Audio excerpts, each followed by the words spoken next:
Hello and welcome to the Indigo Rose Lounge. I'm your host, Alyce Dylan. Always, I am delighted to have you here. All my sixth-sensed, indigo, empathic brothers and sisters from across the world. Big hugs, much love, and you're welcome here anytime. I charge this space with Reiki and positive vibes. So all the time you spend here, you'll be receiving good things. And I wanted to visit today the idea of where we fit. I've touched on it before. Of course, I got to go into it in my book. But there is a new perspective on this that brings together a few chords. And I thought that'd be a nice idea, especially with the escalation of crazy, to look at this again and say, okay, where exactly do the indigos, the spiritually perceptive, fit in whatever's rolling out in the world? We know that the world is shifting, and it's shifting significantly, and the old world is being taken down. It's being dissolved, and that doesn't look great. It's quite feels violent and destructive, and at this really global level, there does seem to be a war going on, and I'm not talking about bombs from certain countries to other. There seems to be real spiritual war taking place. Only I don't think it's really a war, in as much as I think we know who's going to win. But still, the shiny bums, as you may know, I like to call them. These are the global elites, the globalists, those who think the sun shines. Behind them only. And they are really giving a push for this idea of turning the world into their private game reserve, with only a handful of humans running around in isolated spots. We'll live in very monitored cities. Really, 1984. Think 1984, and that's what these shiny bums are trying to create. And they're not even hiding it anymore. They're quite clear about it, that we're all going to live in these little domed things, and the rest of the world is going to be theirs to do with as they please. We as humanity really need to, if we don't want that, we're going to need to say no to that.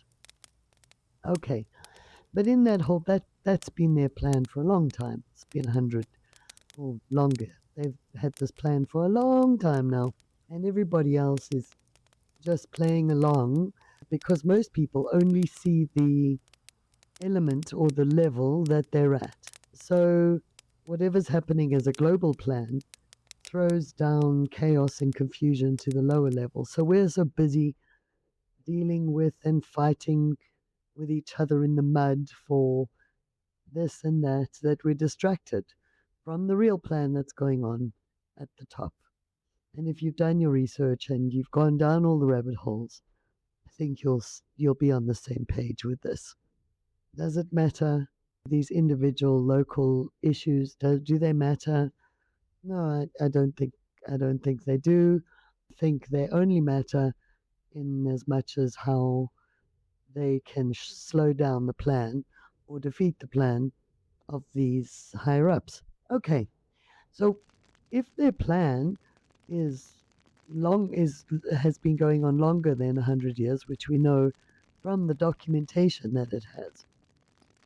So this has been going on for a few hundred years now.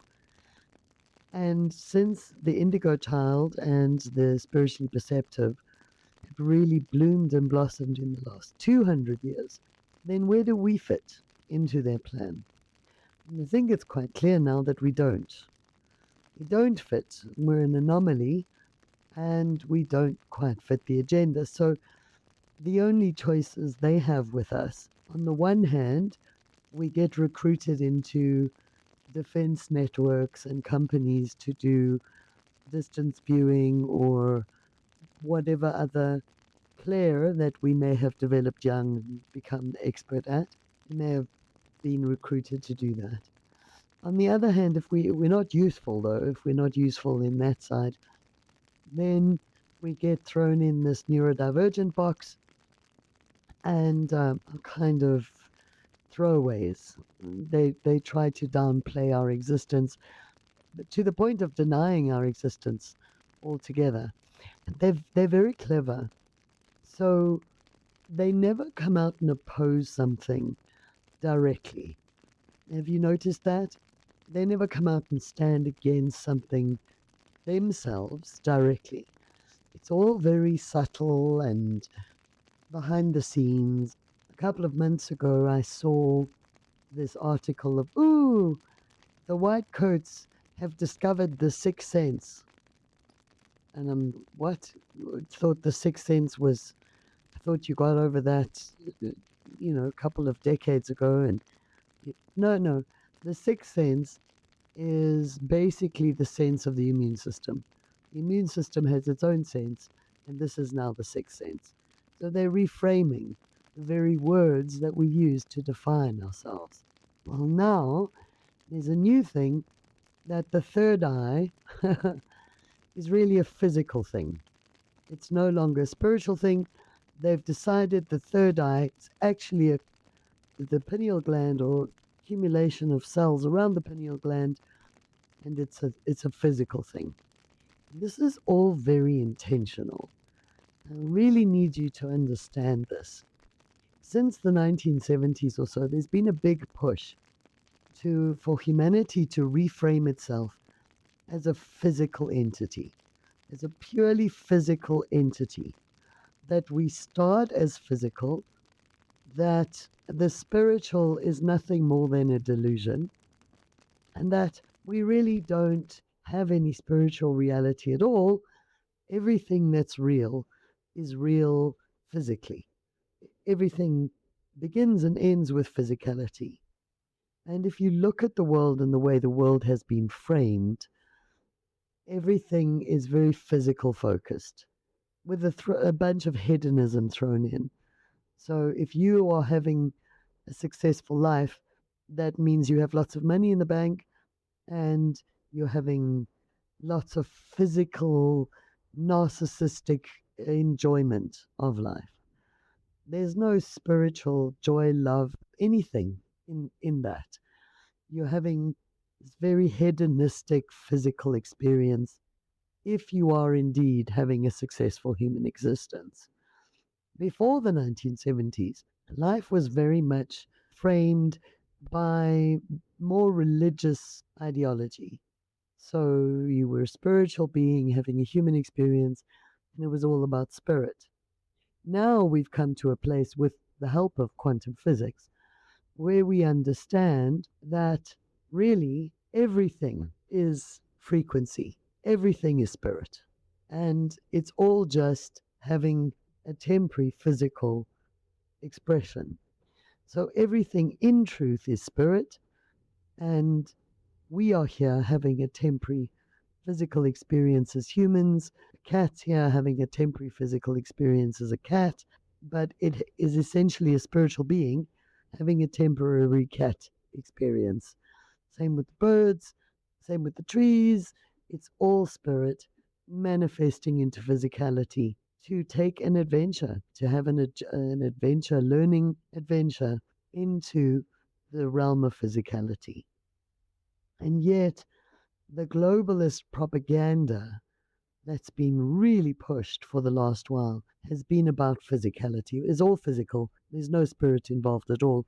It's all purely physical. So the same happens now with the reframing of the pineal gland. This spiritual essence, the way you connect to your spirit self. Oh, no, no, no. It's not that. We've actually now discovered that it's an actual eye. It's a physical eye just planted right inside your forehead. Again, do you see? Do you see the push to try and reframe it all into physicality so that there's no spirituality attached? In fact, it was one of the shiny bums, and for the life of me, I can't remember his name. I do remember his face, though. It was one of him that came out and said, by this year or that year, some year that he'd set as a goal, we will destroy the spirit and the soul and the torment that comes with it. So their globalist plan for the world was to cut everybody off from spirit entirely. And of course, they did that through the mass circulation of fluoride and doing this whole push to reframe everything that happens in this existence as a purely physical thing. And there have been lots more things that they've done to calcify the pineal gland to cut off spirit entirely. But again, they did not count on us. We were a curveball. The Indigos, the spiritually perceptive. We were a curveball that got thrown into the mix, and we are defying all of that. Because despite all the global propaganda as that wonderful guy, the mass formation guy, Desmond, and as much as the mass formation was all about the jabs, everybody needs to get the jabs, there were 40 to 60% of us that held out and said, no, I don't think so. And a lot of those people, a lot of us that said no to that. In fact, I haven't met anyone yet that said no to that who isn't spiritually perceptive or indigo, which really shows you where we were getting to in terms of our numbers, which is a magnificent achievement based on the fact that only 1 in 20 of us reaches age 25. And even though we have been multiplying and more of us have been born every day for the last 200 years, we really struggle in the first 25 years of life because we know this world is not the way it should be. And many of us really struggle with the childhood trauma. So, in spite of the fact that only 1 in 20 of us makes it to 25, we were still 40 to 60% of the population. Unfortunately, due to pressure, mass formation perhaps, whatever else happened, some of us even agreed to do that. So I don't know what our numbers are now, but I suspect that any and of course then also the jab really detriments reproduction. So we can't reproduce en masse and we can't have as many children as we could have before. So the Shiny Bums did win that round, but I don't think they counted on us being so clear about truth and untruth. And there's an interesting point to make here about truth. I was hearing someone be interviewed the other day, and they were making the point that one of the key ingredients of mass formation, one of the key contributing factors to this mass hysteria that everybody got sucked into, or mostly everybody got sucked into during the pandemic, was based on loneliness, that people were feeling more and more separate from each other. And I don't think that the Indigos were necessarily spared that because we're self-isolationist anyway.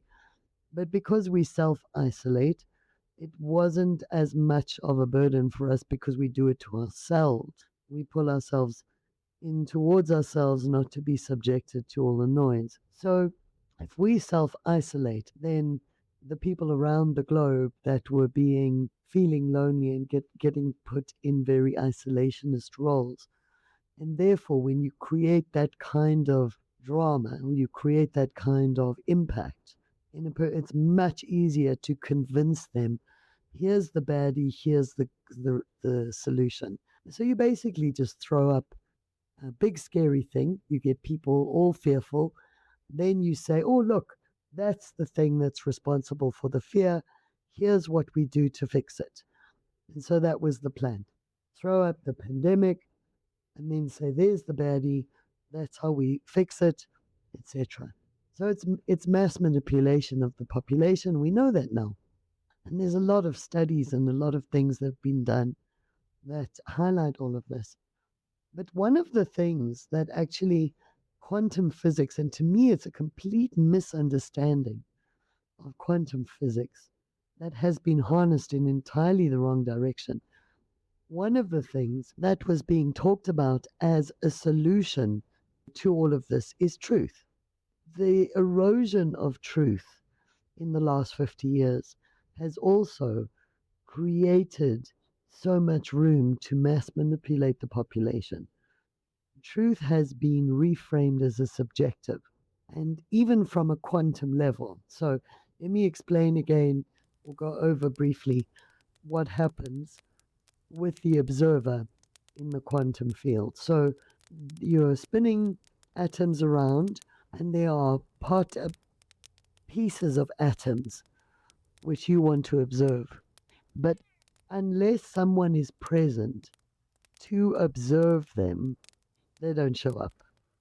And so these experiments really highlighted the importance of an observer in all of reality, really. That everything is essential, and it makes a temporary agreement to stick together as a physical thing. So a desk, for example, a desk is not a solid thing. A desk is a whole accumulation of atoms that have agreed for a period of time to vibrate at exactly the same frequency and thereby stick together as a desk. But magnetism of attraction and then repulsion and attraction and repulsion will apply over time, and over time this will disintegrate. Even the bonds that hold it together today won't hold it together in the future. But coming back to the quantum, so when the nuclear physicists and the quantum theorists, physicists, discovered the role of the observer, it, the interpretation was somehow that because an observer is required for these elements of the atom to come out of the field of potentiality. So there's a field of potential. There is this energy, and it is potentially anything. And because it requires an observer in order to pull it out of the field of potential, a lot of weight was suddenly given to the observer. So suddenly we're aware that as humanity, the weight or the value of our attention to our physical world is responsible for a lot of the existence of the physical world. So because we've all come here into this physical reality, and it's not just us, it's the plants and the birds and everything else. So our attention to collective reality as observers, as spirit who observe, right? So we are spiritual beings observing. We are paying attention. And so our contribution to this entire reality is the fact that we're observing the reality. And in our observation, these quarks and bosons and pieces of atoms pop out of the field of potential and become visible. Somehow this was interpreted to say the role of the observer was to determine reality or to determine truth. And I think that's a very broad and misaligned interpretation.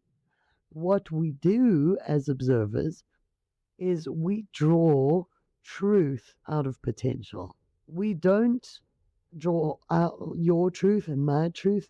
There is no subjective truth. There is perception, which is I can be looking at this house through this window, you can be looking through that window. I can say, inside this house there is a purple bathroom. And you say, no, inside this house there is a cream sitting room. We're not wrong. We're both giving perspective. But the truth of it is that this house has both a purple bathroom and a cream sitting room. You see what I'm saying? So the role of the observer in reality is to pull the truth out of the quantum field, to initiate the manifestation of truth out of the quantum field, not subjective truth. There was never any proof to the idea that one observer would draw out a different set of things out of the quantum field than another observer in the experimental system. So if one observer observed the experiment, quarks and bosons would appear. Another observer observed the experiment, quarks and bosons would appear. So there's no weight behind the idea that what I observe and what you observe will result in different truths. Anyway, somehow that was harnessed to try to convince the world that truth is subjective. And of course, subjective truth is very alienating because if we all believe different truths, then there's nothing really to discuss. I'll carry on with my life in my little bubble of my subjective truth, and you can carry on in your life with your little bubble of subjective truth. There's no unifying field there. There's nothing for us to unite on. And so truth has to be its own self, and it has always been its own self. It's the very nature of truth. The very nature of the idea of truth is that there is one truth. We can all be heading up the mountain, up different paths. We can all find our own way to truth, and we can all have different perspectives on truth. But ultimately, we carry along those truth paths until we all find ourselves in the same space. Now, no one knows that better than the indigos. Why? Because we can sense truth, because we know truth when we hear it. And so, do you see, just in that, we are a danger to the existing world order. Because if we overcome all our own integrated lattice work of belief systems and prior mental programming, and we clearly observe truth and know it. And I've done some of these experiments with my care friends and my indigo friends. We look at something and we each make our own determination and write it down. Is this true or is this untrue? And it's incredible how aligned we are in hearing truth. So we hear truth, which is completely in opposition to this effort to reframe truth as subjective. In order to defeat humanity, those events have to have us divided. They can't defeat us if we're united. They have to have us too. So that's the overall humanity. So the fact that indigos can tell truth from nonsense, we're certainly a thorn in their side. And so we have been assigned to the litter box of neurodivergent. And there's so much that we don't know. There's so much that we don't know that we're capable of. So I would encourage all of us, don't play the game. Don't get in the mud and start wrestling with your neighbors about this political party or that thing, or don't get involved in the mud. See the big picture. I'm not saying shield yourself from truth. See the big picture. Keep seeing it. And then work on you. Build yourself back up. Address that childhood trauma. Harness the tools. I make them available in my book. Many other people do as well. Don't hide from this reality. Come forward. Be your true indigo self and start working on your own abilities. It's no accident, dear hearts, that we have been born to this world at this time. Obviously, we are needed. Obviously, we are on the leading edge of the evolution of humanity, and what we can do is important. So let's do our bit. Let's do our part, which is love. Love, love, heal. Heal ourselves, make ourselves stronger, and love always.